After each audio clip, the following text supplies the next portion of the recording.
Fala galera, eu sou Alexandre Morales, diretor dos Sindicatos Bancários de Bauru e região, e vim aqui trazer em primeira mão para vocês a entrevista do pessoal da Fiocruz. Isso mesmo, o sindicato esteve reunido aí com dois médicos da Fiocruz, Marília Santini, médica infectologista, e Vancler Rangel, médico sanitarista e chefe de gabinete da presidência da Fiocruz, para ter um papo com a gente aí e vamos trazer aí na íntegra para vocês aí terem acesso a várias informações aí pertinentes ao dia a dia da categoria bancária sobre a pandemia da Covid-19.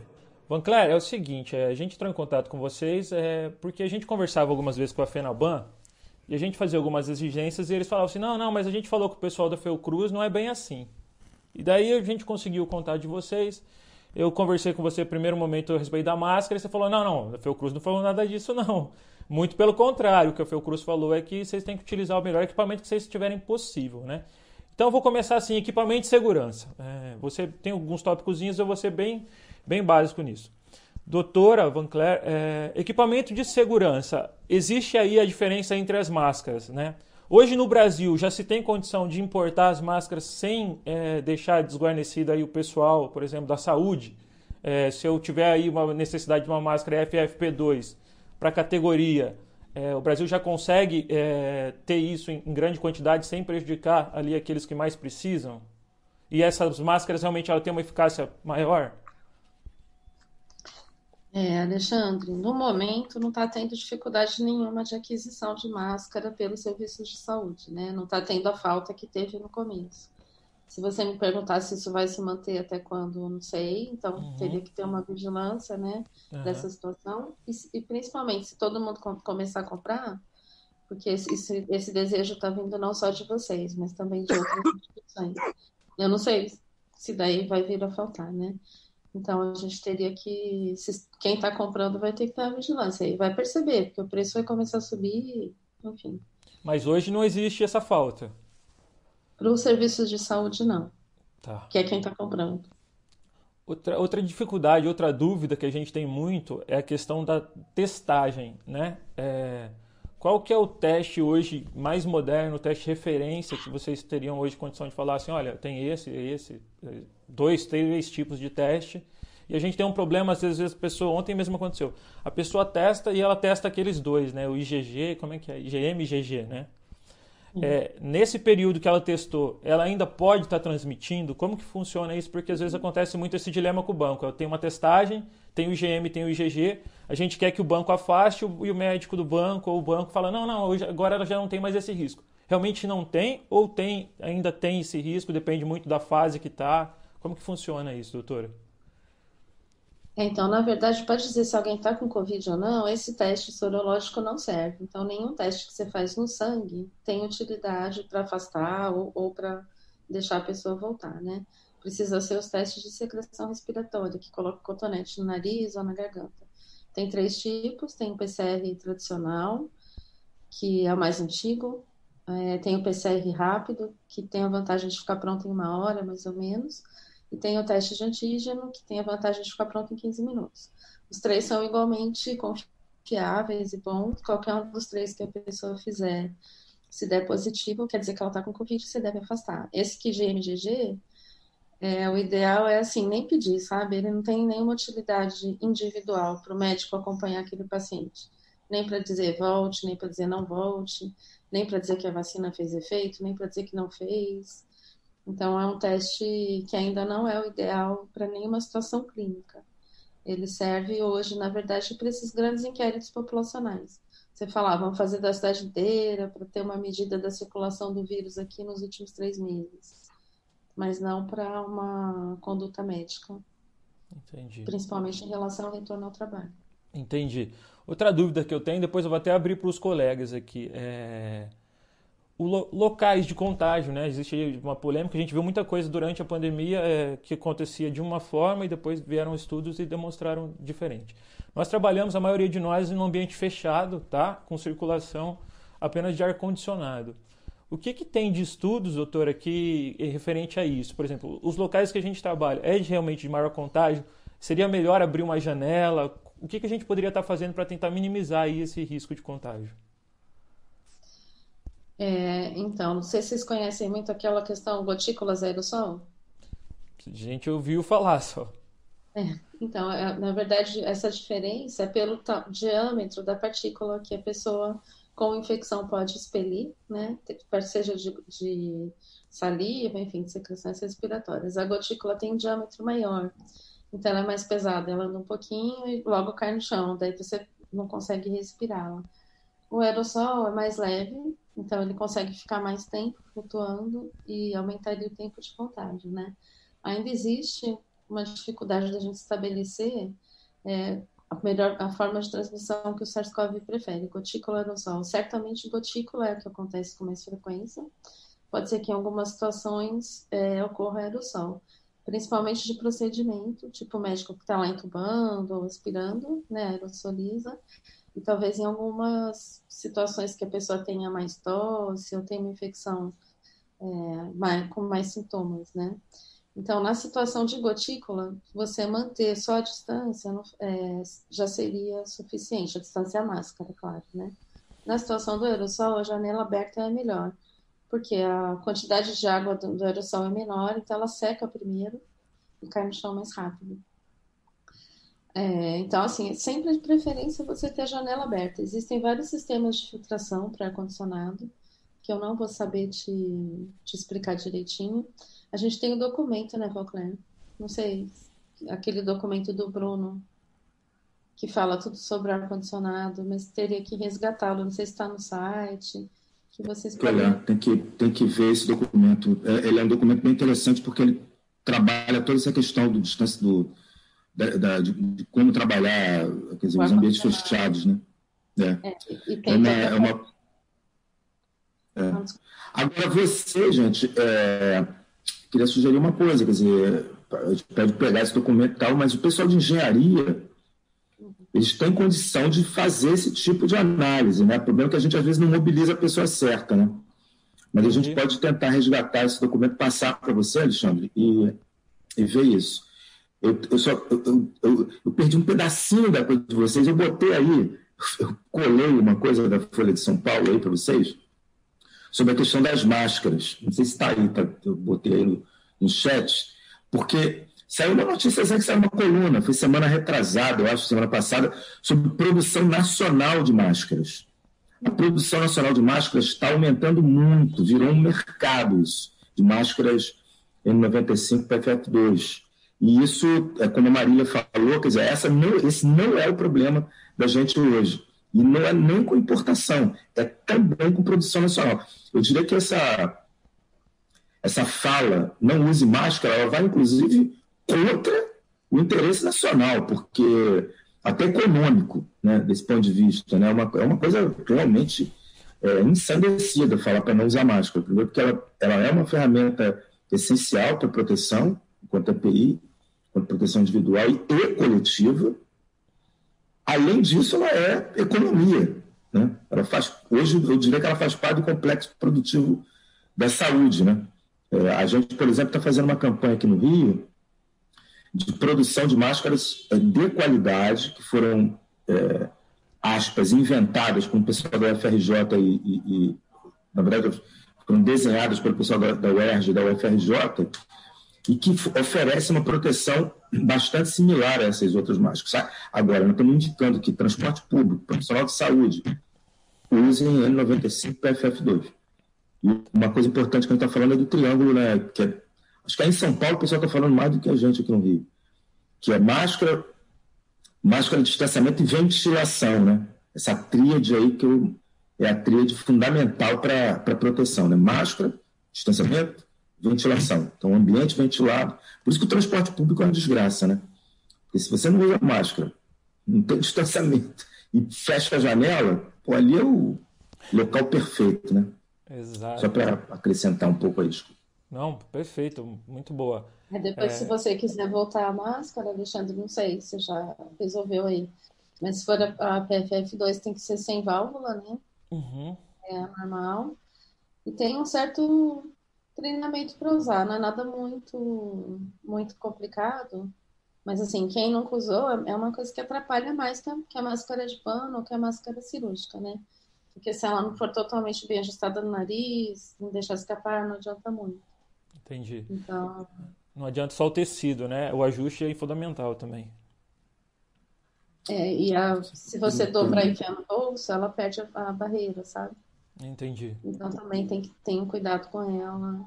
Entendi. Isso é Enfim, uma depois coisa se que... vocês quiserem mais detalhe de máscara, mas isso está aí publicado em tudo quanto é canto. Tranquilo, Então, doutora. Outra coisa que eu queria saber de vocês é a questão das categorias. Quais são as categorias que mais estão expostas, se vocês têm esses estudos aí? E se vocês sabem alguma coisa sobre a categoria bancária, se existe algum estudo referente a isso. Porque às vezes a gente fala assim, poxa, a gente realmente tem que ser incluído aí num plano nacional de imunização, né? Mas quais são as categorias que estão correndo mais risco nesse momento? Existe algum estudo da Fiocruz referente a isso ou ainda não? não, existem alguns estudos, mas não por categoria profissional naquela lista de categorias, né? Além Uhum. de profissional de saúde, que é desde o começo o mais afetado, que a gente vê é mais por condição social do que por categoria profissional, né? Das pessoas com mais baixa renda, que moram mais distantes do trabalho, que usam transporte público, que não deixam de sair de casa todo dia, porque se não trabalhar não come. É o que todo mundo mostra. Então, são sempre mais negros, menor faixa de renda. Enfim, como toda desigualdade, a pandemia também tem e afeta mais os mais pobres. Como Uhum. categoria, eu só conheço de profissional de saúde. Eu sei que tinha um trabalho, não sei se está publicado, eu não encontrei, com motoristas de transporte coletivo e de aplicativo. A gente tem visto, uma coisa assim, tem muitas estatísticas, né? Na verdade não são estudos, né? Mas contagem de óbitos de morbidade e mortalidade que acabam pegando o pessoal do transporte público, motoristas de ônibus, principalmente, né? Porteiros são muito atingidos, né? Muito óbito. Eu, por exemplo, perdi um amigo, nosso porteiro aqui do meu prédio, que morreu aí há uns 2 meses atrás. Mas é frequente. E ontem a gente até comentava isso, essa categoria das empregadas domésticas também, né? Incrível que pareça, mas é verdadeiro isso também. Isso aqui, como não são muitos estudos, assim, não dá para saber o que é a exposição, né? Qual é o caráter da exposição, né? Se é uma exposição domiciliar, se é uma exposição de trabalho, aí precisaria ter uma investigação melhor, mas tem algumas contas aí, bancários não entram até o momento no que eu conheço, tá? Deixar bem, ser bem direto com você, naquilo que eu conheço, os bancários, até porque os bancários eles tiveram uma situação de algum modo com uma paralisação de exposição, né? De alguma maneira, não paralisação. O pessoal da Caixa Econômica, você é da Caixa Econômica, né? Sou da Caixa Econômica, né? Uhum. A Caixa Econômica manteve aí muita gente por conta da questão do auxílio emergencial, né? Uhum. Mas acho que houve, pelo menos os dados que nos foram apresentados, houve um afastamento do trabalho, inclusive home office e tal, porque, de novo, estou aqui falando mais para vocês falar que nós. Não, o dado que a gente tem é que houve uma proporção de home office bastante importante dessa categoria. Tem Josi aqui entrando, vou botar para dentro, tá? Tá. É Geise ou Josi? Josi, tá. Josi, é isso. Vanclair, Marília, realmente, no início da pandemia, eles realmente colocaram um número um pouco maior. Não aquele número que eles divulgaram aí por muitos locais, 70% estariam de home office, isso realmente nunca aconteceu. Agora, realmente tinha um número maior. Agora, sim, com o agravamento da pandemia, eles inverteram. A partir do momento que começaram alguns movimentos negacionistas, eles começaram a encher de novo as agências de funcionários, né? E às vezes até no momento quando o momento era mais crítico do pagamento do auxílio emergencial, eles começaram e colocaram o pessoal de home office. Aí foi tirando o pagamento do auxílio emergencial num determinado momento, ficou uma lacuna aí, e mesmo assim eles começaram a voltar os funcionários, porque eu acho que deve ter uma pressão, não sei se algo federal, né? Mas que para tentar minimizar e olha pessoal, vamos voltar, a pandemia já não é tudo isso. E na verdade não, para você ter uma ideia, aqui em Bauru, nós estamos na pior fase da pandemia, Nós temos mais de 100 pessoas que morreram sem o direito de uma UTI, né? Nós estamos aí há 4 meses aí com a UTI acima de 100%, e os bancos começaram a chamar de volta. Então, muito da nossa aflição é isso, entendeu? Poxa, por que no momento de piora da pandemia, o que justifica o banco estar chamando o pessoal que estava em home office para voltar para a agência, né? Até porque, nesse momento, o ideal é que o banco estivesse fazendo só atendimento essencial, coisa que também não está acontecendo, né? A pressão sobre metas e vendas, elas continuam. Então, assim, o banco continua fazendo muito serviço que, nesse momento, não é considerado essencial. Queria abrir para os colegas aí. Pessoal, vamos participar aí. Quem quisesse falar um pouco, só para a gente agilizar. É só uma coisa, só para não cometer um erro, aí já está gravando, né? A categoria profissionais de saúde é uma categoria extremamente atingida, né? Aí é só para não cometer esse erro aí, né? Eu fui falando das outras categorias para além de profissionais, mas muitos óbitos, muita gente doente, realmente é a categoria, uma das categorias mais afetadas, né? E aí, profissionalmente, do ponto de vista de exposição no trabalho, né? Não há dúvida sobre isso.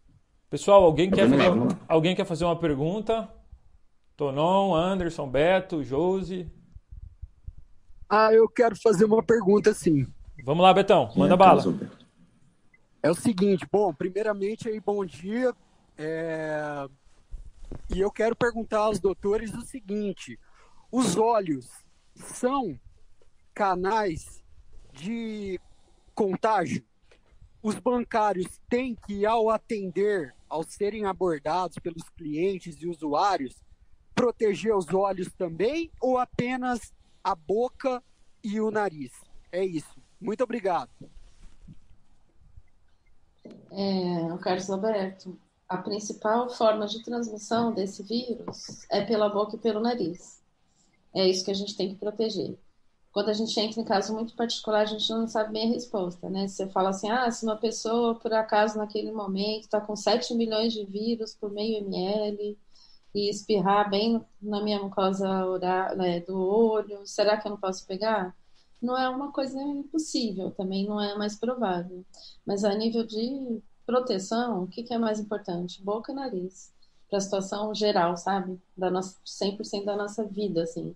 Coisas muito específicas, a gente ainda não tem muita resposta e talvez nem venha ter. Então, proteja a boca e o nariz, é o mais importante. Pessoal? Lembrando que a mucosa do olho, qualquer mucosa, sempre pode entrar um vírus. Mas não é o jeito mais frequente. Anderson? Sem perguntas. Sem perguntas? Tonon, Josi? Anderson, funciona depois das 10, é isso? Pessoal, Marília e Vanclair, eu vou aqui entrar um pouquinho agora no plano epidemiológico. Existe um plano nacional de imunização que leve em conta as diferenças não só de idade, mas também de categoria? Ou no Brasil não? Só foi feito um plano levando em conta a diferença de idade, assim. A gente vê algumas categorias que já começaram a entrar, né, no plano de imunização, mas a partir de alguns decretos, ou a partir de algumas intervenções mais localizadas. Existe, no plano nacional, existe alguma coisa nesse sentido? Não, nosso plano desde o começo leva em conta categorias, começando por profissional de saúde, né? Foi o começo da vacinação, o começo do plano, tudo. Então, tinha prioridades por tipo de atividade na vida, tipo profissional de saúde, e logo em seguida por risco de quadros mais graves de Covid. Foi idade, comorbidade, isso está previsto ali.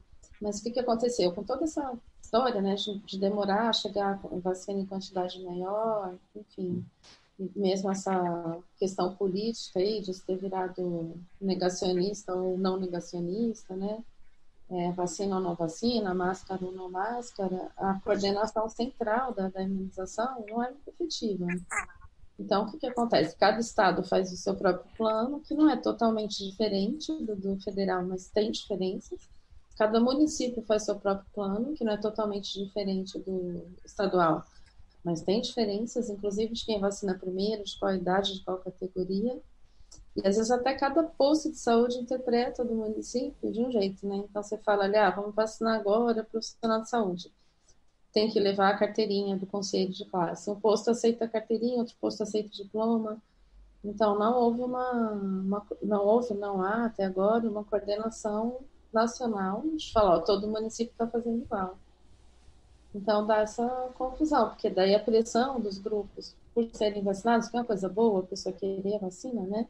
Mas a pressão, em vez de ficar no nível federal, fica em cima de cada prefeito ali. O prefeito é perto, né? Às vezes ele tem mais dificuldade em não ceder a uma pressão, ou tem características da cidade, que, enfim, uma cidade que só tem ferroviário, vamos supor. Daí, às vezes, cai na tentação de falar, vamos botar o ferroviário primeiro. Então, né? Mas tem categorias profissionais e faixas etárias. Tranquilo. Só retomando aqui rapidinho para até poder encerrar. Em relação à testagem, você já me explicou que existem aí alguns tipos de testes que são mais eficientes, alguns que não conseguem indicar afastamento. No meu dia a dia, de maneira bem prática, o bancário teve contato com outro bancário contaminado. O que eu poderia recomendar de maneira segura para a gente tentar minimizar o risco de transmissão? Por exemplo, olha, deu um positivo aqui, tá? Uma pessoa fez um positivo e tem uma outra que teve contato direto com ela. Qual que seria uma recomendação de afastamento, assim, até em período de dias, para a gente ter uma noção assim, do que os bancos estão fazendo e se isso realmente é efetivo ou não?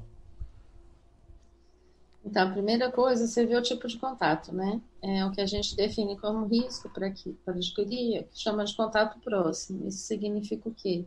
Um contato de 15 minutos ou mais no período de 1 hora, mesmo que não consecutivos. Se for sem máscara, esse risco aumenta. Se for numa proximidade menor do que 1 metro, esse risco aumenta.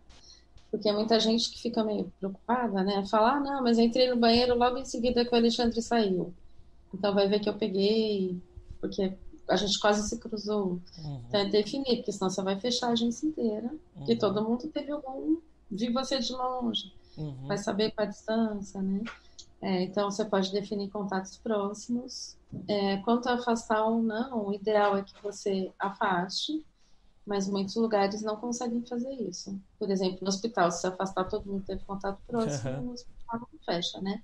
Então daí você investe mais nas medidas de proteção, porque se a pessoa está sem sintomas, teoricamente ela não está tossindo, não está espirrando, está usando a máscara, não está tendo contato íntimo próximo com ninguém, ela também não vai transmitir. Então isso vai depender de cada banco fazer aí o seu plano, mas o ideal é que você teste para cada pessoa positiva.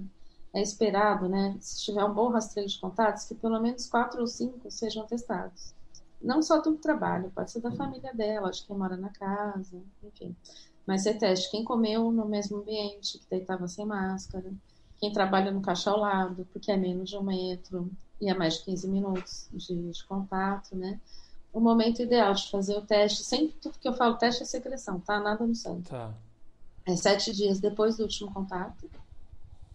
O que significa, se vocês optarem pelo afastamento, um afastamento longo, porque ela vai fazer o teste 7 dias depois, ainda vai demorar, se fizer o PCR, 1 dia para ficar pronto, e se for positivo, ela vai ficar 10 dias afastada, porque você conta do dia do teste, não do dia do contato. Então, do dia do teste, mais 10 dias. Se der positivo. Tá. Ótimo. Então, tem que fazer um planinho, sabe? É difícil dar essa resposta de modo geral. Eu entendi. E isso não querendo aumentar a demanda de vocês, que é enorme. Isso tem alguma coisa formalizada? Ou teria como vocês providenciarem alguma coisa que nos auxiliassem, por exemplo, até a cobrar a Fenalban essa postura? Cara, tem o nosso plano, né, Valplano, de convivência, que tem tudo isso. E aí disponível no site, tranquilo, para a gente acessar. Tranquilo isso. Eu acho, o que acontece, Alexandre e demais aí, como a Marília falou, né? A gente, em geral, quer uma prescrição, uma receita de bolo muito fechada, né? E a Covid, bom, todo mundo agora já pode dizer isso, a gente sabe muita coisa e não sabe muita coisa. Portanto, a atitude de precaução, ela é a mais razoável. Se a gente for fazer a lista de tudo que o Brasil fez errado, a lista é enorme e a lista do que fez certo é pequenininha. É uma enormidade de bobagens que foi feita, né? A gente está batendo muito na questão da vacina e tal, que errou na vacina, com certeza, mas errou. Eu não sei se é porque acho que ontem eu fiz alguma discussão sobre isso, mas a gente, assim, o tempo que nós perdemos discutindo algumas coisas, pode estar discutindo isso, por exemplo, com as categorias profissionais, né? E se a gente estivesse discutindo isso, todo mundo estaria melhor posicionado, né? No processo, mais gente sabendo, mais gente entendendo, mais gente reivindicando e tal, e mais até os empresários também, né? Apesar do empresário quer botar o negócio para funcionar, mas ele vai matar todo mundo, seus trabalhadores todos? Pô, não faz sentido isso, né? Então, olhar para esses exemplos são importantes. Agora, ter uma receita de bolo, ela tem que ser adaptada à categoria profissional, né? Ao processo de trabalho de vocês. O exemplo que a Marília deu é fundamental. Quem trabalha lado a lado, ou seja, o processo de vigilância epidemiológica adequado à categoria profissional é fundamental. Eu sugeria, eu tentei mandar aqui pelo chat o negócio das máscaras. É uma notinha, tá? Eu acho que não saiu. Eu mandei pro teu zap, tá, Alexandre? Aí depois eu posso mandar alguns links para você. Poxa, para você passar para o pessoal, que eu acho que pode ser interessante. E eu diria que uma coisa fundamental é essa característica, assim, quanto mais local for a ação, pensando nas referências gerais que a gente tem, né, são regras básicas, isso a gente sabe. Pode fazer o exame até o 7º dia, tem que afastar pelo menos, a maioria vai lembrar, né? No início a gente falava que ia afastar 14 dias, né? Aí passou para 10. Isso foi um aprendizado no meio da pandemia. A gente falou, não, 10 dias dá. Mas no início era 14 dias direto. Não vamos... Por quê? Porque ninguém aguenta. Também não é só por conta da questão de funcionar a economia, porque as pessoas não aguentam, né? Eu, pelo menos, eu já estou com 2 doses já, né? Mas continuo me preservando, continuo ainda muita coisa home office, só sai de máscara, ainda uso álcool gel. Algumas pessoas ficam falando, não, o álcool gel não é tanto assim e tal, mas enquanto não tiver certeza, eu prefiro usar, não custa nada. É um pouco por aí, né? Tem gente falando, não é tão eficaz assim, tem gente discutindo, tá, espera um pouquinho aí, né? Eu acho que a atitude, a postura o princípio da precaução, né? A gente usa muito isso na área ambiental, mas nesse caso cabe muito esse princípio da precaução, né? Então, é o básico de precaução, mínimo de exposição, né? E máximo de vigilância epidemiológica, que é fazer exame, o médico está atento, evitar prescrição absurda, como eu tenho recebido aí infelizmente de colegas, né? Ontem recebi uma pessoa me perguntando uma prescrição ali, que eu falei de onde que a pessoa tirou tanta ideia brilhante para prescrever antibiótico. Corticoide anticoagulante, mais ivermectina. Não, era uma antitussígeno, aí no meio disso tinha um omeprazol, porque um antiemético, um corticoide, né? Tudo misturado para ver o que dá aí, pô. E a pessoa positiva. Eu falei, cara, como é que faz um negócio desse? Então tem que tomar muito cuidado. E é difícil resistir ao médico, né? É difícil resistir ao médico, enfrentar o médico. É um troço complicado. Eu reconheço que é complicado. Então, mas a Marília falou, eu acabei falando demais aqui. Marília, eu vou aproveitar. Como a gente falou de 7 dias, eu queria só deixar muito claro uma coisa em questão da data do teste, né? Que existe uma lenda urbana aí, que eu não sei de onde veio, mas está incrivelmente espalhada, que você só pode fazer o teste depois de 3 dias de sintomas. O que acontece? Você começa a estar, vai no médico, o médico fala, não, volta só daqui 3 dias. Então, perdeu a oportunidade de testar, te deixou mais tempo transmitindo. Isso não é verdade. A partir do momento que você tem o primeiro espirro, você pode fazer o teste. Na verdade, até um dia antes de você ter sintomas, o vírus já começa a estar presente na sua garganta e no seu nariz. Tá? Então, todo lugar que eu estou indo, eu estou aproveitando para falar disso, para ver se a gente ajuda a desfazer a lenda urbana. A pessoa que não tem nenhum sintoma, tipo aquele cachalado, ele não teve nada, não espirrou, não tossiu, não teve dor de cabeça, não teve insônia, não teve nada, não mudou a vida dele. Esse deve fazer no 7º dia, depois do último contato. Porque tem aí 5, 6 dias de período de incubação, então se ele fizer antes e der negativo, não quer dizer que ele não pegou. Então você espera o tempo da incubação, entre o 6º e o 7º dia você faz o seu teste. Agora, se você tiver qualquer sintoma, faça naquele dia, seja o 1º, 2º, 3º, 4º, 5º, 6º, qualquer dia que for, 10º, 20º, enfim. Não sei se ficou bem claro isso. Não, ficou claro, mas ficou claro como os bancos estão se equivocando na maneira que estão testando seus funcionários, porque eles não estão levando essas recomendações ao pé da letra. Outra coisa que eu queria, já aproveitando o gancho do Vanclair, se vocês puderem falar, não sei se vocês puderem falar, eu acho que é sempre importante lembrar. Existe remédio que tem aí eficácia para a Covid? Existe tratamento precoce, existe isso? Até para a gente passar e transmitir essa mensagem para o maior número de bancários ainda, porque a gente ainda também consegue receber aí em vários grupos de WhatsApp algumas recomendações. Se a senhora puder falar sobre isso. Diversos consórcios de medicamentos que a gente recebe pelo WhatsApp. Saiu notícia hoje que faturaram. Sim, toda doença acontece isso, né? Ainda mais quando existe um medo coletivo, eu posso morrer e não tem remédio. Isso acaba acontecendo, como o Vanclair falou, até com o médico, né? Porque o médico fala, pô, a pessoa tá aqui, ela quer um remédio, eu vou gastar 1h30 convencendo ela que o remédio não adianta, e o remédio nem faz tão mal, então às vezes ele acaba cedendo, o próprio médico, né, acaba cedendo. Uhum. Mas não, hoje em dia, tratamento precoce virou sinônimo de medicamentos, tipo cloroquina, ivermectina, colchicina, que são baratos, de fácil acesso, e que você compra sem receita, né? Então, você fala desse tipo de tratamento precoce, nenhum desses medicamentos se mostrou eficaz em ensaios clínicos. Na verdade, quando falar nenhum, tem um ensaio grande agora que saiu com colchicina, que mostrou uma diminuição em 0,5% da hospitalização em quem tomou colchicina. Ele está sendo bem discutido, né? Porque 0,5% estava fora do nível de significância do próprio estudo. Mas como deu isso, a pessoa ficou toda feliz e falou, tá vendo? Deu 0,5%. Mas não seria o que o estudo tinha planejado da diferença. Então, assim, de modo geral, a gente pode falar que não existe. Muitas indústrias estão investindo fortemente no medicamento desse tipo. Então, alguns começam a ter alguns sinais, né? Teve o Remdesivir, não sei se vocês acompanharam, que é um antiviral que ainda nem tem no Brasil. E o que ele mostra? Que se você der o remédio algum dia que a pessoa é internada, então não é para todo mundo aquele tratamento precoce, o tempo de internação diminui. Então, a média do tempo de internação foi 14 dias para quem tomou o placebo e foi 8 dias para quem tomou o Remdesivir. Não diminuiu morte ou intubação ou nada, foi só o tempo que a pessoa ficou internada. Então, tem até uma discussão se um remédio novo com custo altíssimo valeria o investimento, ou seja, o tempo adicional de internação custaria menos ou mais do que o uso desse medicamento em números tão grandes, né?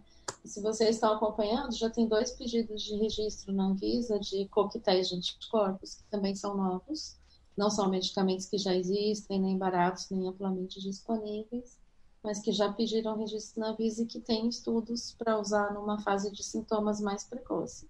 Isso ainda não é uma realidade, e no nosso vocabulário político e de saúde, não é a mesma coisa que esse tratamento precoce, como virou no WhatsApp, né? Eu sei que às vezes é difícil explicar isso pelo WhatsApp, é mais fácil você falar, não, gente, todos esses remédios aqui que estão dando, a ivermectina, a cloroquina, o anticoagulante em casa, que é um risco enorme, o corticoide em casa, que é outro risco grande, não deve ser tomado em casa. Agora, é claro que essa saída, né, que está encontrando agora na CPI, eu nunca falei tratamento precoce, falei atendimento precoce.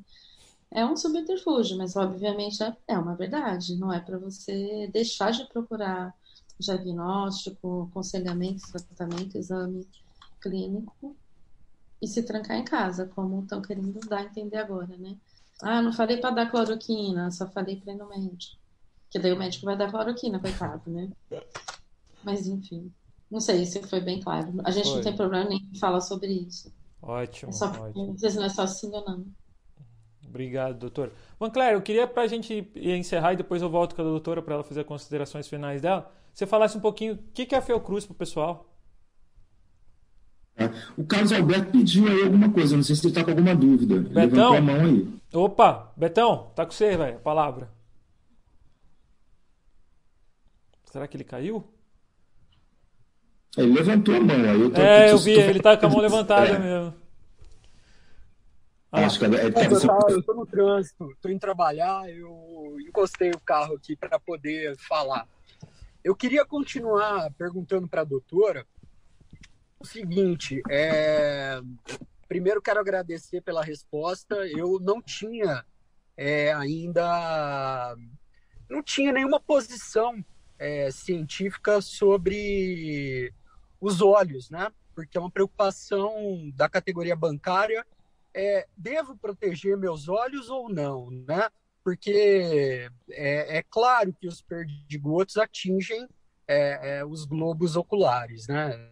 Quando a gente está atendendo as pessoas nas agências bancárias, acreditem, tem gente que tira a máscara para falar, né? Tem gente que acha que a máscara é meramente um passaporte para entrar num lugar fechado e que depois que já está lá dentro, dane-se, tira a máscara para falar e tal. E são justamente esses momentos os que deixam os trabalhadores bancários mais aflitos, porque nós somos bancários, nós não somos policiais militares, nós não temos autoridade para chegar e falar, bota a máscara, né?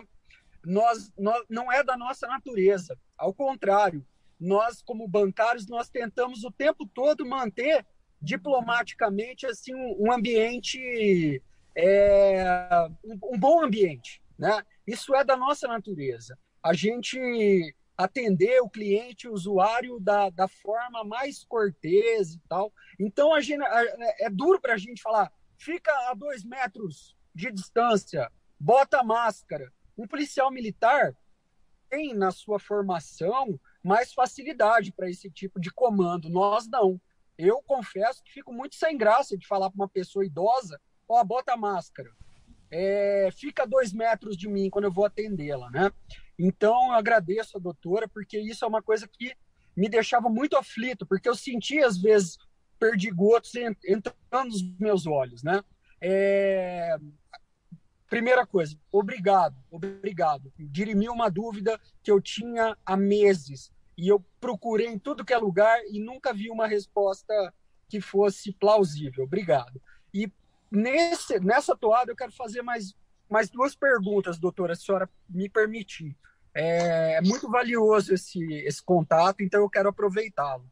É o seguinte, nós somos empregados da Caixa Econômica Federal. A Caixa Econômica Federal foi provocada pela nossa representação para que nos vacinasse. A Caixa Econômica Federal falou que não vai nos vacinar e ofereceu para a gente aquilo que os portugueses ofereciam aos índios, né? Ofereceu para a gente testagem, ofereceu para a gente home office, ofereceu para a gente um monte de coisa que não serve para nada, né? Mas a testagem pode ser que sirva. E é por isso que eu quero perguntar para a doutora, qual é o melhor teste para a gente fazer, os trabalhadores bancários que estão hoje nas agências, né? Eu estou indo agora para a agência, vou conversar com colegas sobre essa reunião, inclusive. Qual é o melhor teste para a gente exigir que a Caixa aplique? Qual é aquele que serve melhor para a gente ter uma ideia de quantos bancários possam estar trabalhando assintomáticos, possam ter sido infectados sem saber? Qual é o teste hoje? É o de antígenos que a gente deve exigir? Pela questão temporal mesmo, porque o RT-PCR, eu pesquiso muito sobre isso, porque eu tenho muito medo desse vírus, né? Isso me faz pesquisar muito. RT-PCR é o teste ouro, não se discute. Só que ele demora muito para ficar pronto. Aqui no interior de São Paulo, então, meu Deus, demora 2 semanas para a gente ter acesso ao resultado do teste até, né? Então, o de antígeno sai no mesmo dia, né? Esse teste é um teste bom para esse caso, em que a Caixa promete nos testar de novo, como fez em outubro do ano passado. No outubro do ano passado, fez um teste sorológico. né? Que é justamente esse que a doutora falou que não serve. E a segunda pergunta, doutora, a vacina AstraZeneca Oxford, ela tem sido satanizada, né? Assim como a Coronavac também tem sido. Há um forte movimento anti-vacina, como há um forte movimento terraplanista, enfim, todo tipo de retrocesso medievalesco a gente está experimentando hoje, né? Mas a AstraZeneca Oxford, que é uma vacina, a meu ver, estupenda, né? Que já garante na primeira dose uma eficácia global de 78% até, né? E que pode chegar a passar de 80% na segunda dose, ela de fato já imuniza a partir do 22º dia o trabalhador bancário. Depois de 22 dias de tomar a primeira dose da AstraZeneca, ele já pode se sentir mais seguro na hora de atender, ele pode se expor mais do que os outros mais jovens que ainda não foram vacinados. Eu pergunto isso porque aqui no interior de São Paulo, uma parte dos bancários já será vacinada agora em junho, né? Porque as pessoas com 40 e poucos anos já começam a ser vacinadas. E há bancários nessa faixa etária, meu caso, inclusive, né? Então, depois de 22 dias, tomar a primeira dose da AstraZeneca Oxford, que é a que está sendo aplicada, digamos, majoritariamente aqui no interior de São Paulo, esse trabalhador ele já está imunizado no 22º dia, ele já pode se expor mais do que aqueles outros que não tiveram a mesma sorte por uma questão etária? São essas duas perguntas, doutora. Muito obrigado pela sua atenção. Duas perguntas bem simples, né? Eu vou tentar ser bem rápida na resposta. Mais uma hora de conversa, a gente resolve. Eu vou tentar dar uma resposta meio simplificada. Mas, assim, de novo, não vejam como uma receita de bolo. Primeiro, porque o conhecimento muda. E segundo, porque realmente eu estou simplificando. Sobre o teste que você vai fazer depende da sua intenção com o teste. Então, se eu quero fazer um teste só para te acalmar, eu posso fazer qualquer teste, talvez você fique calmo de ter feito, né? Então, o exame de sorologia, que você colhe no sangue, o que ele diz? Ele mede mais ou menos o nível de exposição de um grupo ao vírus no passado. Como os anticorpos duram pouco, isso mede mais ou menos os últimos 3 meses. Então, você fala, vou testar aqui a Caixa Econômica Federal no Brasil inteiro. Você vai ter ali 20% de positividade de anticorpo. Isso significa o quê? Que mais ou menos 20% teve uma exposição ao vírus nos últimos 3 meses. Não quer dizer que está protegido. Ainda é negativo, não quer dizer que teve uma exposição há 1 ano, por exemplo, os anticorpos já sumiram. Então, ele tem uma validade muito mais que a gente chama de inquérito. Por exemplo, se você for repetindo a cada 3 meses isso, você vai tendo um retrato da circulação do vírus naquela categoria, que também é um retrato da circulação do vírus no município, no bairro, enfim, onde aquelas pessoas moram, né? Então, ele não tem nenhuma utilidade para a sua saúde individual e nem para dizer que quem está indo trabalhar está protegido ou não. Ele não serve para isso. Você fazer PCR em todo mundo, um dia, falar hoje, mutirão do PCR, vamos testar todo mundo. Também não que seja inútil, quanto mais a gente testa é melhor. Se você pegar 3 pessoas assintomáticas já é bom, elas vão ficar em casa em vez de ficar ali transmitindo. Mas isso só vai valer para aquele dia, porque no dia seguinte pode ser outros 3 que estão positivos. Então, sempre o mais importante é a mais chata, que ninguém quer fazer, nem instituição, nem pessoa, né? É realmente manter a campanha de conscientização para a pessoa que tiver qualquer sintoma e fazer o teste. Que o acesso a esse teste seja fácil, porque se tiver que agendar, só tem vaga daqui 10 dias, também não adianta. Tem que ser para aquele dia que você está com sintoma. E tem que ter o resultado o mais rápido possível. Mas enquanto você não tem, é para você ficar isolado. Senão não adianta. Você fala, fiz o teste. Vai ficar pronto daqui 5 dias. Nesses 5 dias eu vou trabalhar todo dia, vou no mercado todo dia, vou visitar minha mãe todo domingo. Daí não é o teste que vai te proteger, né? Ou que vai proteger sua mãe e seus colegas. Qualquer teste que você colha do nariz ou da garganta é bom. Pode ser o de antígeno, que é ótimo, porque fica pronto em 15 minutos e realmente dá essa resposta mais rápida. Eu estou achando cada vez melhor a gente ter, para a primeira testagem, sempre o teste de antígeno. E falar para todo mundo. Agora mesmo, que tá mais frio, né? A gente tá resfriada. A pessoa fala, não, todo inverno eu fico resfriado, não vou lá fazer o teste. Só que o sintoma é igualzinho, a gente está com uma alta circulação do vírus, pode ser Covid. Então, se você tem qualquer resfriado, se você tem crise alérgica sempre, não tem problema, mas a de agora você vai lá e faz o teste, sabe? Tem uma cultura mais de vá testar quando você precisa, e como o Valcler falou, não vai ter uma receitinha. Ah, vamos testar toda sexta-feira todo mundo. Não tem essa parte fácil.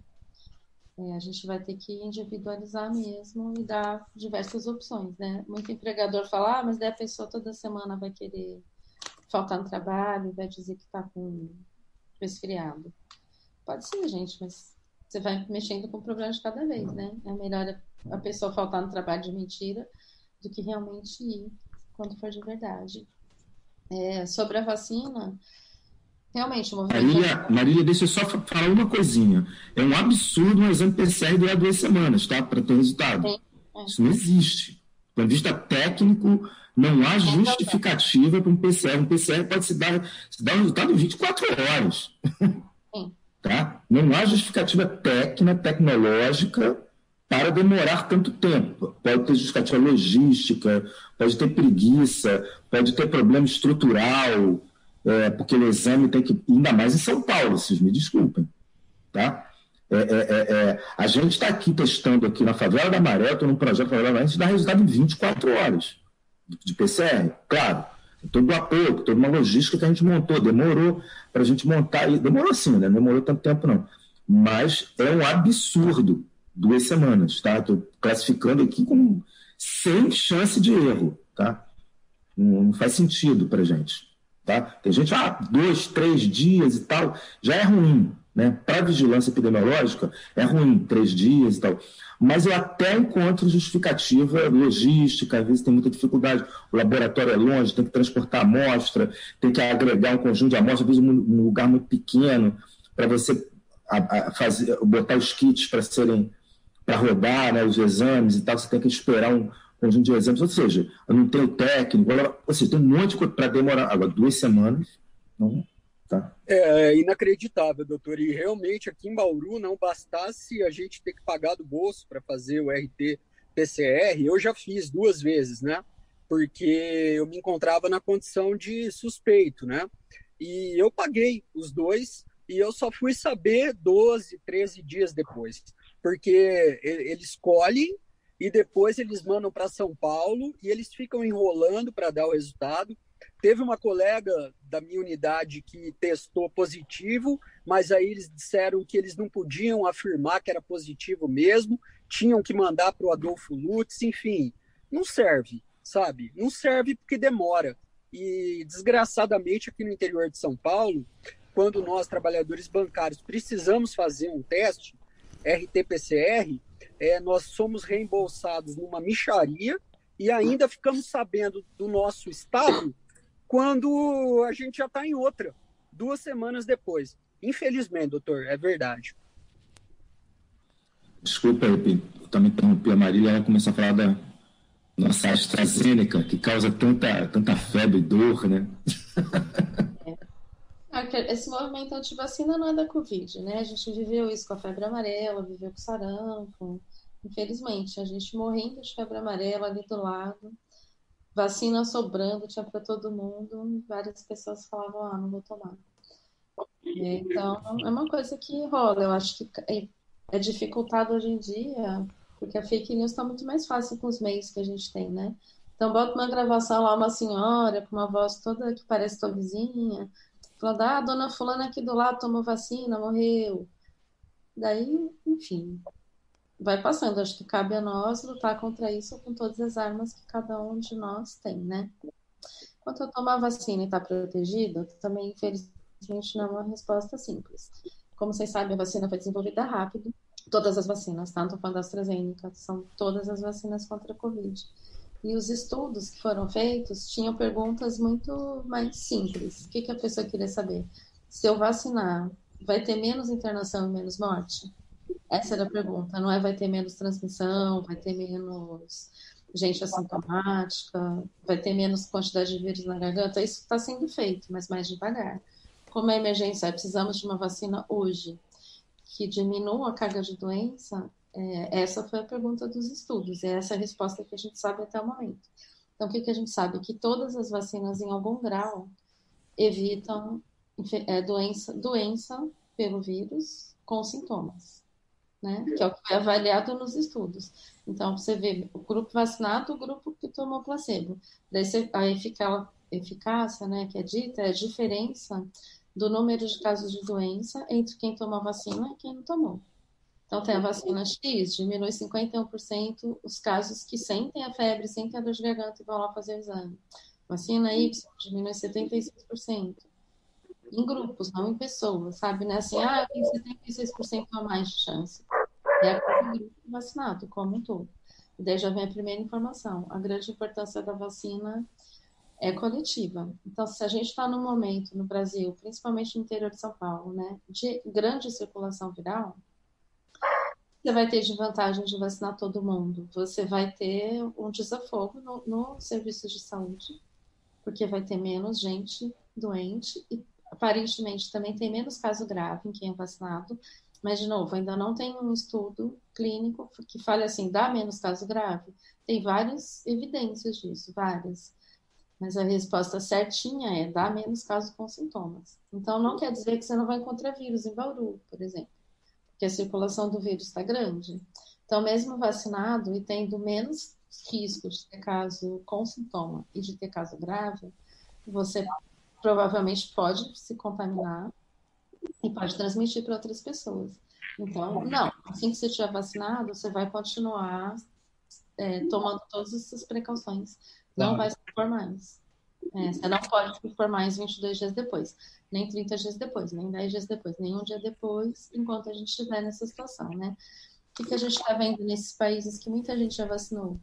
Eles fizeram uma coisa conjunta, tipo, começaram a vacinação, vacinaram um número maior de pessoas ao mesmo tempo, ao contrário da gente, e fizeram as medidas ou de lockdown ou de restrição grande de movimento.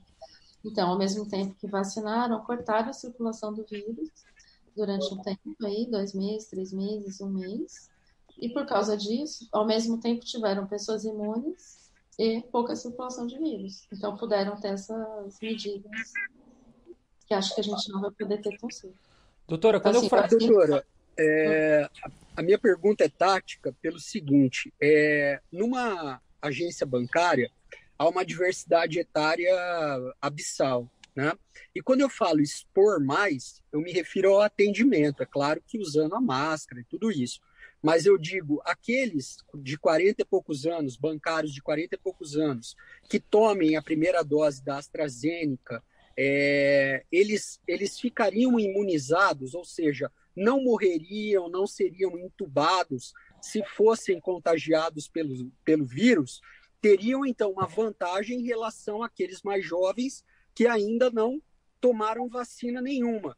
Então, taticamente, a gente poderia expor mais, que eu quero dizer o quê?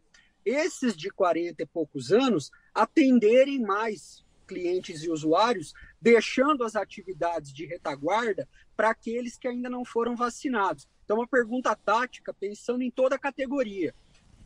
Não falando para o trabalhador bancário de 40 e poucos anos que tomou a primeira dose da AstraZeneca, que majoritariamente tem sido aplicada aqui em Bauru, para ele, bicho, agora você pode tocar a vida que está tudo certo. Não, ao contrário, tem que continuar usando máscara, tem que continuar evitando lugar fechado, de preferência nem ir no supermercado, que eu nem no mercado vou mais, né?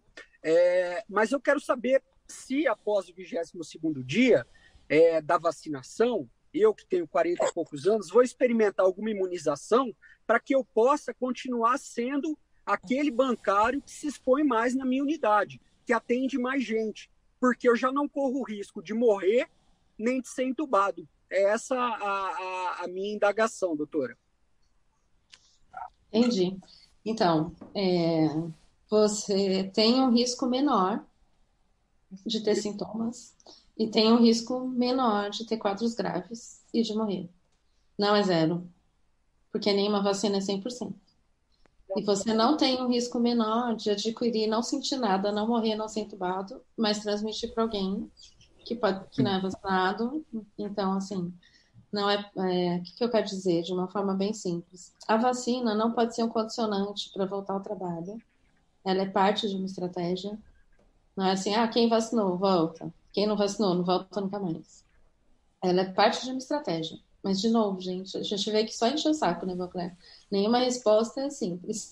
Porque não tem. Porque é isso que eu uso a receita de bolo como uma coisa assim, porque você precisa analisar o processo de trabalho, gente. Eu sou oriundo da área de ser trabalhador. Não existe possibilidade de fazer sair o trabalhador sem análise de processo de trabalho. Por isso que os engenheiros de produção são tão importantes para ser o trabalhador, por isso que a ideia de trabalhar com análise de fluxos, análise de conteúdo de trabalho é tão fundamental. E nessa história da Covid é a mesma coisa, né? É a mesma situação. Você precisa analisar profundamente e não usar. Hoje a estratégia de vacinação é uma estratégia coletiva. Não há vacina no mundo que seja 100% eficaz individualmente. Nem sarampo, que nós, né? Poliomielite, que a gente... Sarampo nós eliminamos do Brasil, mas dizer que ela protege o indivíduo 100%, isso não existe.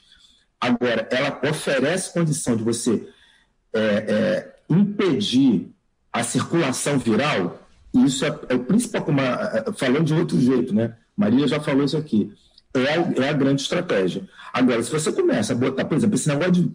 A gente sabe que os resultados da AstraZeneca são muito bons 22 dias depois da primeira dose. É verdade isso. Isso significa que eu estou protegido 22 dias após? Não é verdade. Entendeu? A gente sabe que o resultado é muito bom. É verdade que você está protegido 22 dias? Não é verdade.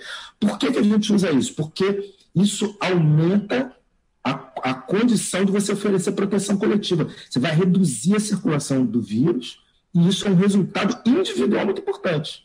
Agora, se todo mundo, 22 dias depois, resolve se beijar, se abraçar, sair para a festa, ser obrigado a pegar o transporte coletivo, ser obrigado a atender um monte de gente no banco, volta tudo atrás. Essas 22 dias aí, acabou com a vacina, entendeu? É importante isso que vocês... É questão de número, né, Alexandre? Você fala assim, se eu vou ter 100 pessoas infectadas por mês em Bauru, comecei a dar a vacina, foi para 1.000. A vacina que deu, não. É porque é uma proporção de pessoas. Então, se aumenta a contaminação, menos gente vai morrer? Menos gente vai morrer. A gente já está vendo isso. Se vocês olharem as faixas de mortalidade aí, acima de 60 anos, caíram muito. É da vacina. E é interessante que vocês falaram, porque os bancos nem começaram a vacina chegar, eles já estão mandando documento para o pessoal voltar depois de ser vacinado. Assim. Então, assim, é um absurdo, né? Porque eles estão totalmente na contramão do que vocês falaram, né? Se você for começar a estimular essas pessoas a ter o contato num período curto, por mais que a vacina trabalhe, por mais que ela seja efetiva, eu vou estar proporcionando um ambiente ainda, né, para o contágio. Outra coisa que vocês falaram que eu fiquei preocupado, na fala da senhora, Marília, de você, Marília, você falou que quando você vacina tudo no mesmo momento, deu a impressão de que quando vacina tudo no mesmo momento, a proteção coletiva é maior do que aquela coisa de que eu fazer o pinga-pinga. E no Brasil a gente vê que vai ser o pinga-pinga do começo ao fim, né? Até no determinado momento aí, tá? Então, por causa dessa questão da coletividade mesmo, é isso que vai atrapalhando, né? É isso. E também sempre, né, gente? Eu não sei a avaliação de vocês, mas eu acho que tá mais gente voltando é ligado a várias coisas. Ao negacionismo, sim, a economia, certamente, e ao tempo que dura a pandemia, né? Porque tem coisas que você pode ficar um ano sem fazer, mas quando começa a ter 1 ano e meio, você não pode. Isso. Até da vida, dia a dia, de todo mundo, que inclui muita coisa ligada ao banco, né? Então as pessoas vão voltando mais, porque a vida vai exigindo. Então... nesse cenário, se vacinar mais rápido era bom. Só que não existe vacina no país em quantidade suficiente para ir mais rápido. Vauclair, fala pra gente aí o que é a Fiocruz, né? Que a gente vai disponibilizar aí um pouco dessa reunião aí. Dentro do seu peixe aí. Fiocruz em 2 minutos. Fala pra gente, é verdade que quando você entra na Fiocruz tem aquelas coisas ou isso aí é mentira? Explica pro pessoal aí. Os tapetes da Fiocruz não são daquele jeito. Não tem nenhum quadrinho? Não tem nenhum quadrinho do Tchê? Ô louco. Mas posso te falar uma coisa que é a mais pura verdade. É cheio de Marielle Vive, é uma coisa... Que legal, que legal, que legal. Não, e colocar isso no mesmo patamar de crítica... Marielle, na verdade, bom, falando sério, né? E não que isso não seja sério, mas assim, primeiro, a Fiocruz é uma instituição pública, isso é a primeira coisa importante. A gente classifica a Fiocruz como uma instituição estratégica do Estado, né? É uma fundação autárquica vinculada ao Ministério da Saúde, né? Ela se formatou lá na década de 70 a partir de um conglomerado de unidades, né? que atuavam como Fiocruz, mas isso ficou configurado no seu estatuto e ela, enquanto Fiocruz, desde lá o início do século, já completou 121 anos agora em maio, né? E ela é uma instituição que trabalha, eu posso me esquecer de algumas coisas, mas ela trabalha com ensino, com pesquisa, ensino de pós-graduação e ensino médio. Ela tem uma escola politécnica de ensino médio, né? Pós-graduação em todas as suas unidades, trabalha com pesquisa, né? Pesquisa de todo tipo, pesquisa no campo biomédico, no campo da saúde coletiva, no campo da história da saúde pública, né?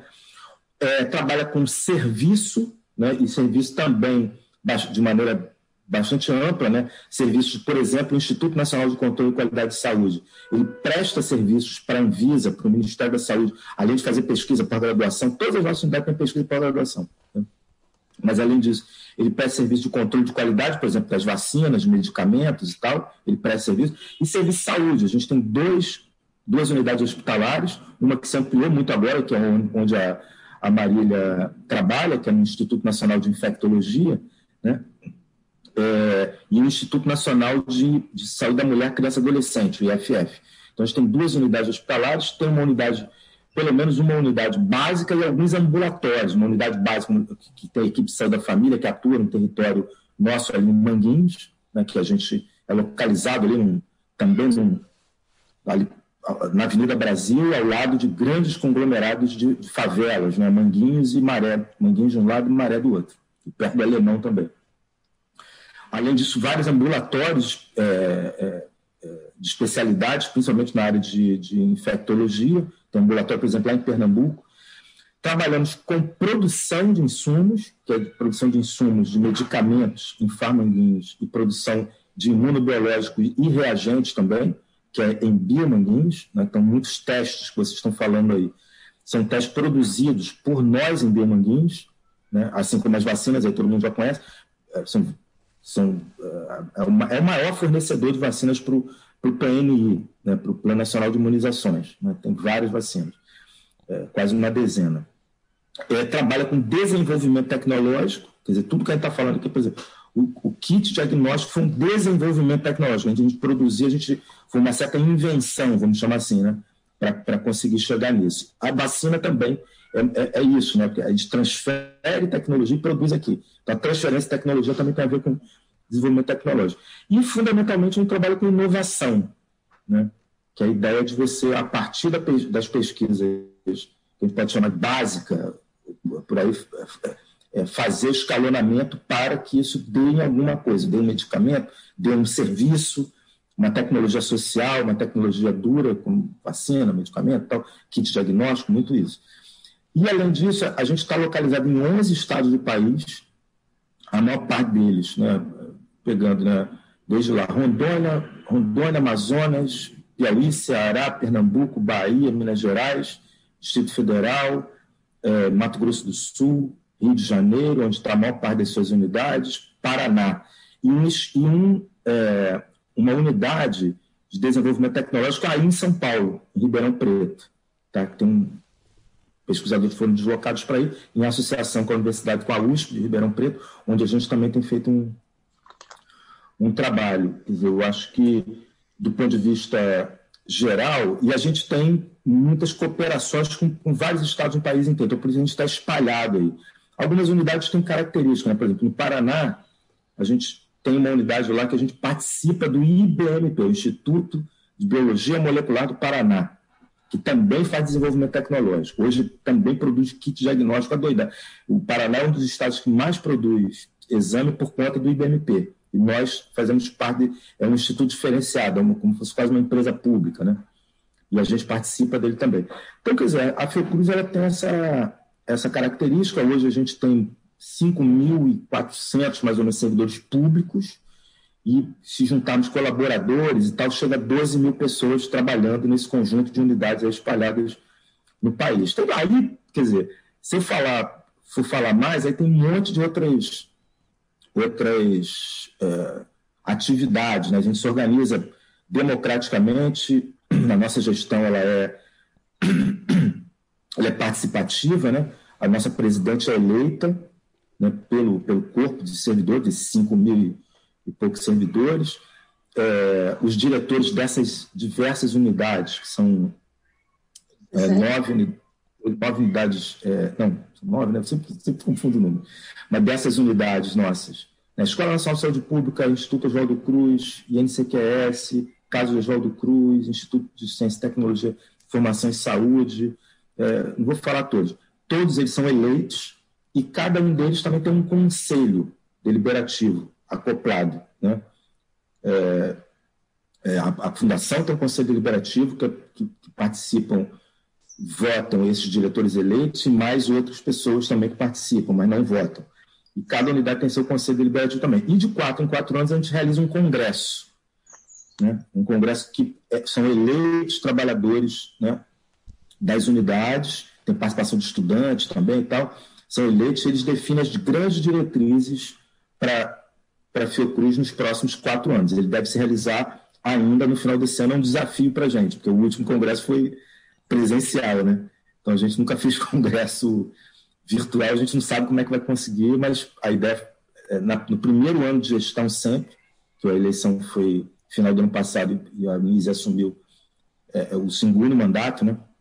Agora no começo desse ano, então a gente deve fazer um congresso para isso. Então a Fiocruz é isso, né? Quer dizer, ela tem feito muita relação internacional, né? Muita cooperação internacional, é importante se diga isso, é uma linha nossa, né, de cooperação internacional com muitas universidades do mundo inteiro, tem gente que é professor nessas universidades, também quadros nossos que estão em alguma dessas universidades, nos Estados Unidos, França, e vai embora, Alemanha, muita cooperação internacional. A gente tem um escritório em Moçambique, que lá a gente ajudou a montar, inclusive, uma fábrica também de medicamentos lá em Moçambique. Então, quer dizer, essa variedade de ações, né? A gente está sendo reconhecido, na verdade, pela uma coisa que a gente faz pesquisa, né, para avaliar a nossa relação com a sociedade. A gente vê o seguinte: o valor mais reconhecido da Fiocruz é a sua diversidade de atuação, né? É muito interessante isso.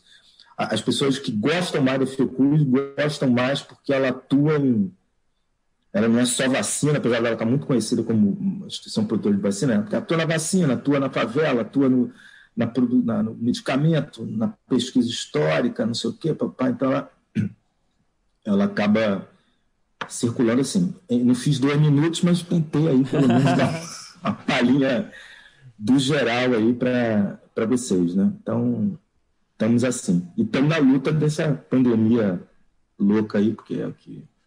Sugiro vocês sempre dar uma olhada no nosso boletim, que sai toda quinta-feira. Ele ficou conhecido, né? Porque os jornais utilizam muito o monitoramento que a gente faz da pandemia. Sempre sugiro dar uma olhada. Eu passei para vocês aí o nosso plano de convivência, tá? Aí no chat, depois posso passar para você também. Botei aí também uma coisa que a gente está participando, eu em especial, que é esse Rio pela Vida, que eu sugiro que todo mundo tinha que ter feito isso. Que isso é um movimento da sociedade civil que toma para si a agenda. Faz uma própria agenda da sociedade civil, né? Porque o governo realmente, os governos, em especial o governo federal, teve algumas falhas, né, podemos dizer assim, né? Então, a sociedade civil assume para si. Vocês de sindicatos são fundamentais nisso, né? A gente, por exemplo, está fazendo a campanha de distribuição de máscara em transporte público. Fizemos semana passada na Central, vamos fazer amanhã aqui nas Barcas, semana que vem no BRT, na outra semana no metrô. Para falar de máscara, né? Falar de máscara boa. Tem que usar máscara boa, usar corretamente, né? Então, dou força, tá? É isso. Vanclair, brigadão. Doutora, eu pedi para a senhora encerrar aí, dando um recado bem direto aí para a gente até compartilhar no WhatsApp da vida aí, o que uma médica infectologista pode recomendar aí nesse período de ameaça aí de terceira onda, né? Ou de começo, de início de terceira onda aí. Se a senhora pudesse dar um recado bem breve, que fosse para a gente municiar aí todas as nossas tias, os nossos tios, né? O pessoal que às vezes faz pouco caso da pandemia aí, o que uma médica infectologista diria para essas pessoas? Alexandre, posso aproveitar Opa, e lógico. fazer uma última pergunta? Pode. Doutora, é muito proveitosa a reunião, por isso que a gente até abusa, né? E fica perguntando um monte de coisa, porque a gente está morrendo de medo, trabalhando faz quase 1 ano e meio com medo. A Caixa Econômica Federal, e nós somos sindicalistas, né? E representamos toda uma categoria, como eu falei, uma categoria que tem uma diversidade abissal, em todos os sentidos, sob todos os aspectos. E eu tenho acompanhado a CPI, tenho assistido a todos os depoimentos, oitivas e tal, e teve algo que me chamou a atenção e que se cruza com isso que o Alexandre falou, que a Caixa Econômica Federal já vem fazendo um movimento de trazer de volta para as agências aqueles trabalhadores do grupo de risco ou mais idosos, né, que sejam vacinados após o que se considere o período de imunização. E teve um momento na CPI, não foi a capitã Cloroquina, não, foi a Anísia Yamaguchi. O Otto Alencar, senador pela Bahia, perguntou para ela: como que a senhora faz para saber se uma pessoa está imunizada ou não? Como é que chama o teste? Aí ela titubeou, passou vergonha, né? Entre outras vezes que ela passou vergonha nessa CPI. Mas ele falou em seguida, é o teste de neutralizadores. De fato, esse teste é um teste que a Fiocruz, que a ciência hoje considera um teste confiável? Obrigado, doutores, obrigado, companheiros. É a última pergunta, eu juro. Então, o teste de anticorpos neutralizantes, né? É um tipo de anticorpo que realmente não é anticorpo total, igual aquele do teste rápido, da sorologia. É um anticorpo que você gruda no vírus e vê que ele é capaz de matar aquele vírus. Então, quando ele dá positivo, ele quer dizer isso. Agora, o que é importante a gente saber? Na COVID, a gente não sabe ainda se o anticorpo neutralizante é a resposta imune principal. Pode ser que seja mais célula do que anticorpo. E a gente já sabe que ele não dura em grandes quantidades no sangue para aparecer no exame muito tempo. Agora, se ele sumir do seu sangue, não quer dizer que você não está mais protegido. Pode querer dizer que ficou uma memória dele ali, e assim que você tiver algum contato, ele vai voltar. Então, eu estou vendo que os laboratórios privados aí estão fazendo muita propaganda desse exame, né? Faça um anticorpo neutralizante, fique sabendo se você está protegido. Também não é bem assim. Se der negativo, não significa que você não está protegido. E ele não é um marcador de eficácia da vacina, porque a gente também não sabe se as vacinas dão imunidade através de anticorpos neutralizantes. Então, não dá para, sei lá, a gente tem ouvido muito caso assim, né, Valcléria? A pessoa vai, faz esse exame, dá negativo, daí ele fala, ixi, minha vacina não pegou. Daí mente no posto para tomar uma outra dose da vacina ou até para tomar uma outra vacina. Ele está totalmente equivocado, está correndo um risco desconhecido, que a gente ainda não sabe, de misturar uma vacina com a outra, e não é isso que o exame quer dizer. Então, de novo, eu não vou te dar uma resposta fácil e rápida. Não tem um exame para você saber se a vacina pegou ou não pegou. E se você tá em linhas gerais, então, o teste de anticorpos neutralizantes ele pode gerar contra-informação, isso sim, né? Se ele for pedido por um médico que vai saber te explicar o resultado, ele vai ter alguma utilidade, talvez, para você, né? Nem que seja te tranquilizar, ou não, ou falar isso não quer dizer nada. Mas, assim, não é um exame que, vem aqui e faça, que você vai ter alguma informação para tomar decisões, entendeu? Nenhuma informação desse teste vai servir para decisões de saúde, ou da sua segurança, ou da sua... Mas é isso mesmo, os laboratórios particulares estão fazendo propaganda e vendendo, virou indústria mesmo, né? E vendendo esse teste de anticorpos neutralizantes como algo assim, venha tirar a prova, né? Venha ver se realmente você está imunizado, né? E como o Otto Alencar demonstrando propriedade, fez aquela pergunta a Nise Yamaguchi, né? Por isso que eu trouxe à baila, né, esse assunto. Obrigado, doutor. Nada, imagina. Então, Alexandre, seu recado final.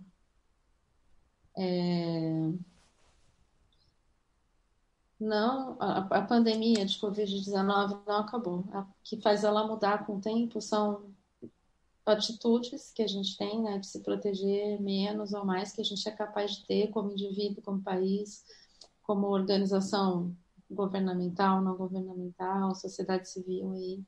Então, depende de nós não banalizar esse assunto, não esquecer que a gente está na pandemia, não preferir pensar em outra coisa porque cansou. Estamos numa pandemia, várias pessoas estão em risco de adoecer, de ter uma doença grave, de morrer. Então, vamos agir dessa forma, fazendo o máximo que a gente pode, não só nos protegendo individualmente, mas nos organizando para, como sociedade, exigir também ações dos governos que nos permitam essa proteção. Doutora... Eu tentei aqui improvisar, não sei se ficou bom. Ficou ótimo. Doutora, obrigado pelo tempo da senhora. A gente agradece realmente. Há muito tempo a gente queria poder trocar essas ideias. Foi muito válida essas informações. Nós vamos cobrar, sim, a Federação dos Bancos, né? Hoje a gente já tem, inclusive, alguns dados que a gente não tinha, com referência a teste, com referência a tempo, né? O determinado de afastamento. A gente consegue diminuir aí, através das informações que vocês nos passaram, algumas dúvidas que a categoria tem. E a gente frequenta, né, as agências, então é sempre muito importante a gente estar com informações atualizadas e informações seguras. Então eu agradeço aí. Vanclair, vou pedir para você terminar, se você puder falar um pouquinho, né, do porquê que é importante um sindicato ter esse contato com a Fiocruz e por que vocês nos atendem, né? Qual a importância disso? Porque assim, a gente conseguimos aí o seu WhatsApp, fiquei enchendo você de mensagem, via lá você online, mandava mensagem. E por que você nos atendeu, né? Qual que é a importância desse trabalho da Fiocruz junto com os sindicatos? Então, para agradecer vocês também pelo tempo, e nossa, acho que esse tempo aqui é fundamental para a gente poder, primeiro, trazer informação. Acho que a informação de qualidade, como a Marília trouxe aqui, ela é fundamental para o posicionamento individual e coletivo das pessoas, né? A outra, e principalmente num ambiente muito tóxico, né? De falsa informação, de informação mentirosa, informação insegura. Então, é muito importante isso. A outra questão importante é o sindicato em si, porque a sociedade civil está no centro do enfrentamento da pandemia. As organizações da sociedade civil num país que está vivendo um período aí de desvalorização das organizações, sejam elas sindicatos, associações, partidos, ONGs, muitas vezes muito atacadas, é fundamental de resgatar esse papel que no mundo inteiro tem importância, né? Em todas as sociedades do mundo civilizado, né, se a gente pode chamar assim, a presença da sociedade civil é fundamental, principalmente no momento que nós estamos vivendo. Isso é a orientação nossa, da Fiocruz, é a orientação dos Objetivos do Desenvolvimento Sustentável, para a gente conseguir fazer com que, por exemplo, a Agenda 2030, a chamada Agenda 2030, não deixar ninguém para trás, ela se faça valer, né?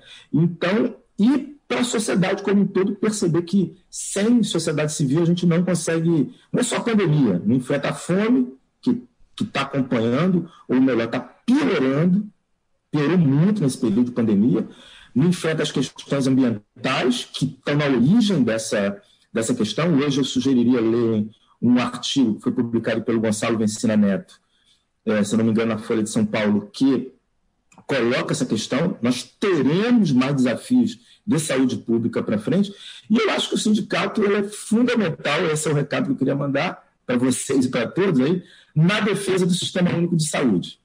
Tá? O sindicato, que muitas vezes acaba não percebendo a importância do Sistema Único de Saúde, porque estão lá voltados para a luta pelo plano de saúde, pelas condições de trabalho e tal, colocar na sua pauta de reivindicação que o SUS, o Sistema Único de Saúde, é fundamental para a saúde dos brasileiros. Então, essa é a mensagem que eu queria deixar para vocês aí. Tá? Então, a Fiocruz está junto de todos aí, e o que a gente puder estar sempre conversando é fundamental. Tá? Poxa, brigadão aí mais uma vez aí, eu agradeço, né, a oportunidade de ter esse conhecimento, de trocar aí essas informações com vocês e assim, a gente do sindicato não tem nem como agradecer aí o tanto que foi útil. A porta dos sindicatos bancários de Bauru está sempre aberta para o que vocês precisarem, algum projeto, às vezes algum incentivo. Contem com a gente. Eu queria realmente aqui estender, eu falo em nome de todos os colegas que vão poder aí falar aí, mas uma parceria aí, porque o trabalho de vocês é muito bonito, é muito importante e infelizmente, né, estava um pouco às vezes esquecido, né, e aí a pandemia veio e resgatou toda a importância de algumas empresas, órgãos, né, entidades públicas aí, e o SUS está aí dentro disso aí e é fundamental, né? Se o Brasil consegue enfrentar minimamente a pandemia, né, porque não é por causa dessas instituições como a Fiocruz, é por causa do Sistema Único de Saúde, né? Agora as pessoas começam a falar, não, o SUS é muito bom, né? Porque até pouco tempo atrás estava todo mundo tacando pedra no SUS, sem nem conhecer, né? Sem nem saber qual que era o trabalho, a capacidade, né? A capilaridade do SUS e a importância, né? Nós tínhamos aí um sistema de saúde que não era perfeito, porque não existe sindicato perfeito, não existe instituição perfeita, mas que salvava aí milhares de vidas anualmente. Isso fica muito claro na pandemia. Obrigado aí. Abrir para os colegas, se alguém quiser dar aí o seu joia, o seu tchau, fazer aí uma fala. Vanglé, brigadão mesmo. Desculpa a insistência, mas é porque era realmente de vital importância para a gente. Eu queria só agradecer mais uma vez a presença do Vancler, da doutora Marília. Eu até me emocionei agora no final com a fala do Vancler. É muito bom participar dessa reunião e saber que existem ilhas de sanidade nesse país e que há esperança, sabe? Que tem gente do bem tentando fazer a coisa certa. Então, é a minha gratidão, falo em nome da categoria também. Obrigado pelo trabalho de vocês, obrigado pelo tempo nobre de vocês que vocês disponibilizaram para a gente. E é isso. Muito obrigado, emocionado, porque a gente está precisando de esperança também. Muito obrigado. Ok, falou. Um abraço, gente. Muito obrigado, viu? Muito obrigado mesmo. Tocar o barco aqui. Obrigada a vocês aí pelo tempo. E... Nós temos muito orgulho e muita gratidão. Muito orgulho de vocês, muito orgulho da Fiocruz e somos muito gratos de vocês. Um abraço, fiquem com Deus e contem conosco. Vocês também. Tudo de bom e bom trabalho para todo mundo. Tchau, gente. Até uma próxima. Obrigadão. Falou. Tchau. E esse foi mais um programa dos Sindicatos Bancários de Bauru e região. Seguimos lutando!